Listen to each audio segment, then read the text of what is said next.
Sports Office is talking about high school football because we are getting ready to jump knee-deep in high school football. And to do that, we brought on one man who follows high school football just like we do around here from New Mexico, NMPreps.com, Kyle Henderson.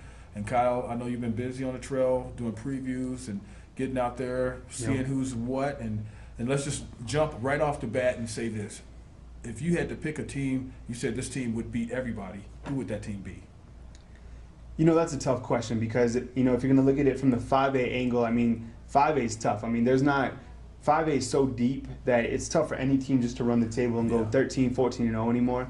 I think the prep football quality has greatly improved, especially with the addition that teams are starting so early now. I mean, August 1st is the kickoff of two-a-day, so teams are really going to have 4 weeks before their first game. So I think it's going to make and elevate New Mexico high school football. But to answer your question, I mean, just not beat around the bush, I like a team like Las Cruces. I mean, they return a good nucleus from last year. Xavier Hall, who ran for 2,200 yards, is back. Devin Perez is 4-0 as a starter, as a quarterback. They also got some very good-looking defensive tackles and a defensive end to watch by the name of Cameron Dixon. I like Cruces, and I also like Cleveland. And I think everybody knows why. Cleveland is just going to be flat out loaded. Cleveland's loaded. I understand they also have a new running back. I don't know how much he's going to get on the field, or even if he was cleared up all his stuff as far as get on the field.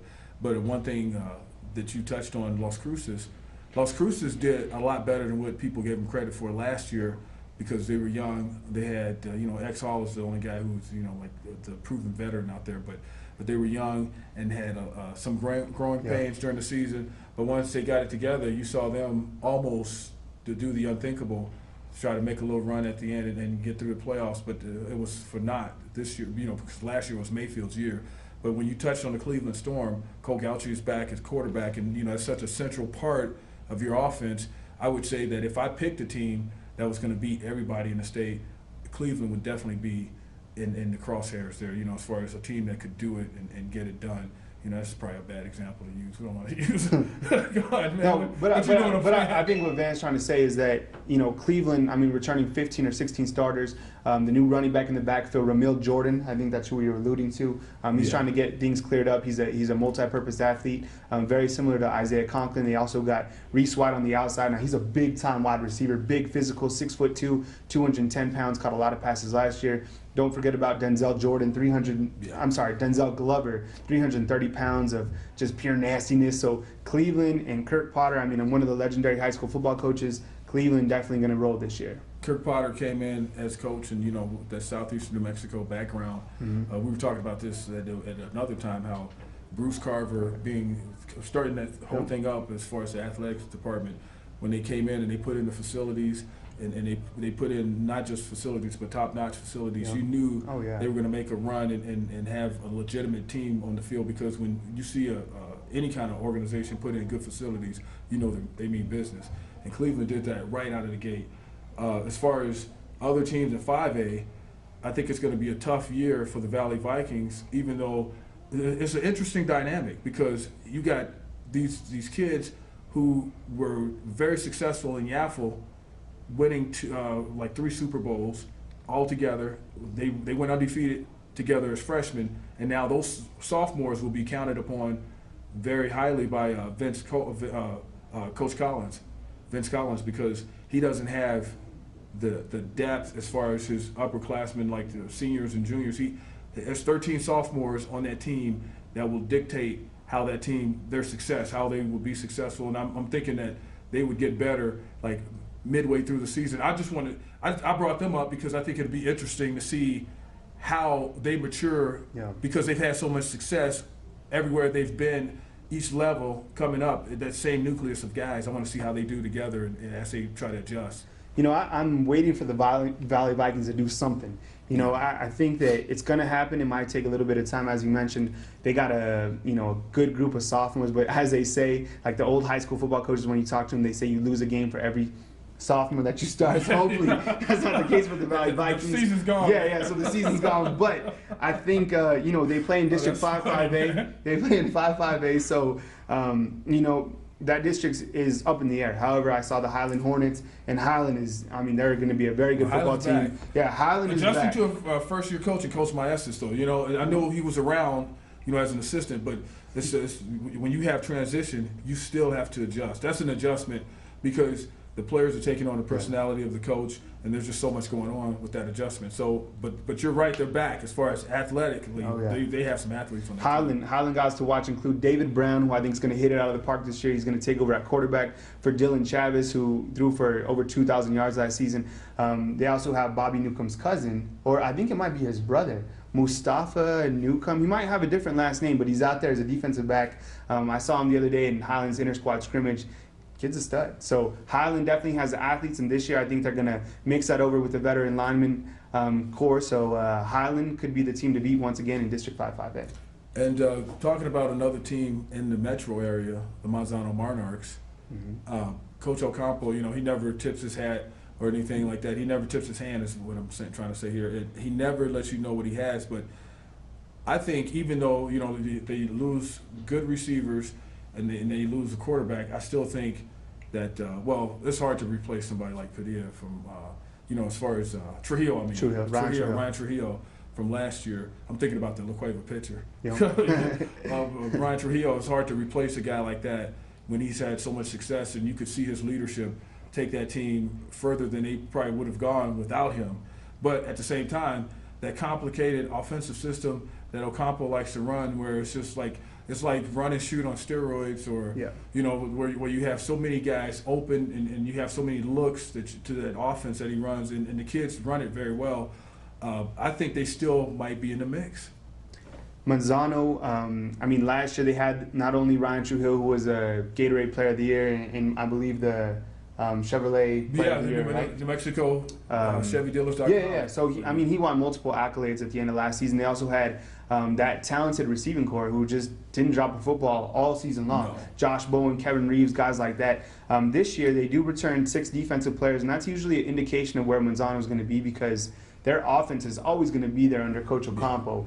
And I think, they're still at the top of 2-5A, but as you know, that district is very tough, because you got Manzano, El Dorado, even Sandia, who's looking very good, and then don't forget about who we're missing out just off the top of my head. Did we mention La Cueva? La Cueva, Manzano, El Dorado, and Sandia. They're El Dorado. So very tough districts. And La Cueva, as far as talking about them, there's the transition because of Ed Lucero becoming their coach.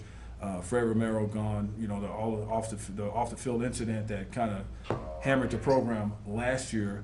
They're trying to just have an image makeover at this point. And but when I was out there at their practice, one guy that I noticed, one guy that they were using a lot, happens to be my coworker of mine, her son, Weston Mathis, was running back, linebacker, everything, kick returner, punter. It seemed like they wanted him to assume the role that Ronnie had, which is some big shoes to fill.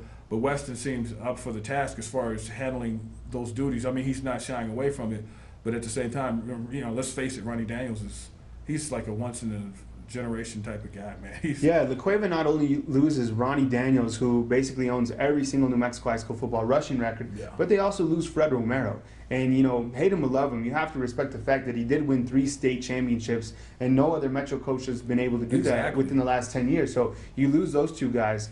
Coach Lucero takes over, hasn't been in the coaching game since 1998. I went over there, I talked with him as well. But, there is good cohesiveness with this senior group.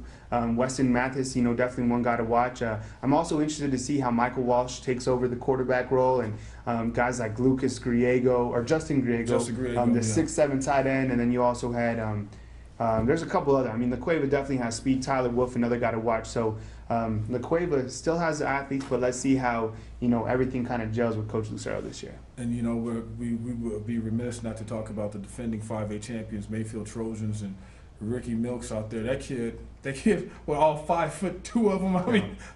He's got to be the shortest running back in New Mexico right now. That kid, do you know any running backs that good that short?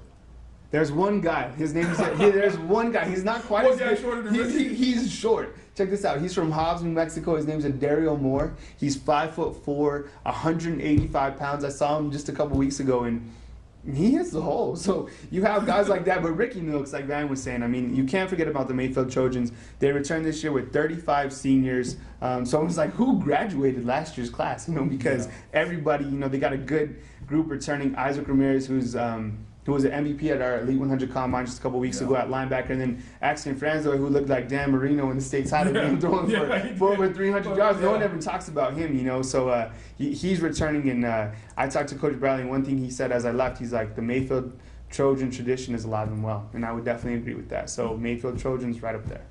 Eric Roanhouse and the Clovis Wildcats. I say that. What do you think? I think just the dynasty of New Mexico high school football this year.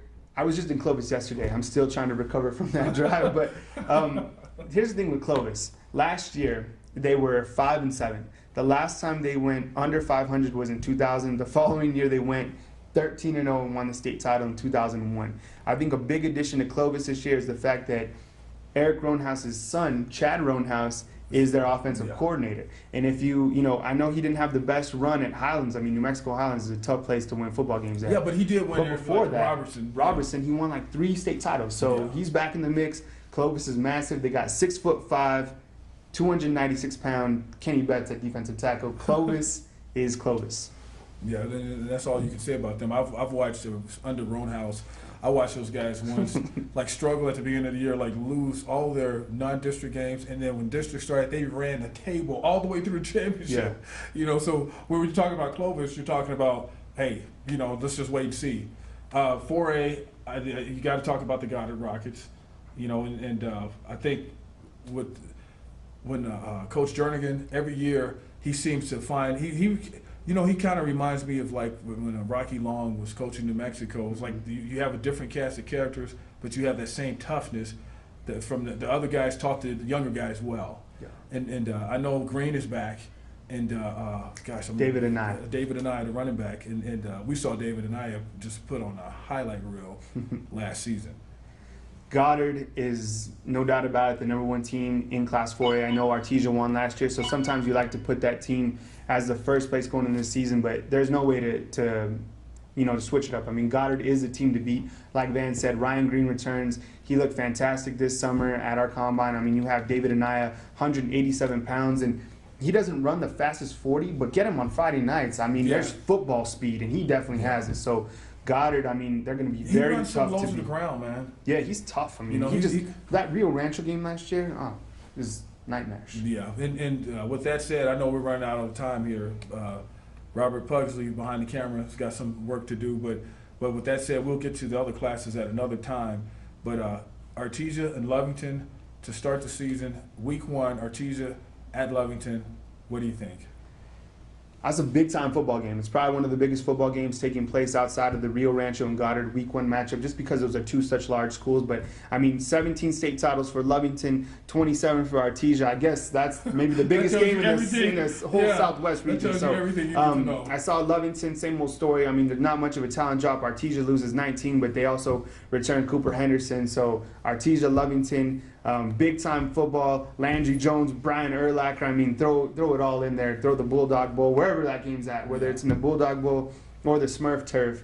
Big-time game, and I believe you guys will have highlights. We're working on that. And you didn't pick anybody. I noticed that you didn't pick a team. I'll pick Artesia. I'll pick Artesia just because I think that they'll have a little bit more offense, but I'm scared to pick against Lovington. I mean, you saw what they did last year against I mean, their only 2 losses last year were against Artesia and Goddard. I mean, that's a 3A team. So and those teams, those teams are going to be even better towards the end of the year there. And anytime you get that kind of tradition, that kind of history, those teams going against each other. I mean, and on that same night though, we're going to have El Paso Chapin going up, El Paso Bel Air, that is, going down to Cleveland. Phil Lopez, former Rio Rancho coach, bringing his guys back to go up against Kirk Potter and the Cleveland Storm, which is going to be just an exciting night of football all the way around. So that's one of the games that's on the schedule too. So with that said, though, I know, like I said, Pugs has stuff to do. You have stuff to do. I got stuff to do. You got stuff to do. We'll see you next time.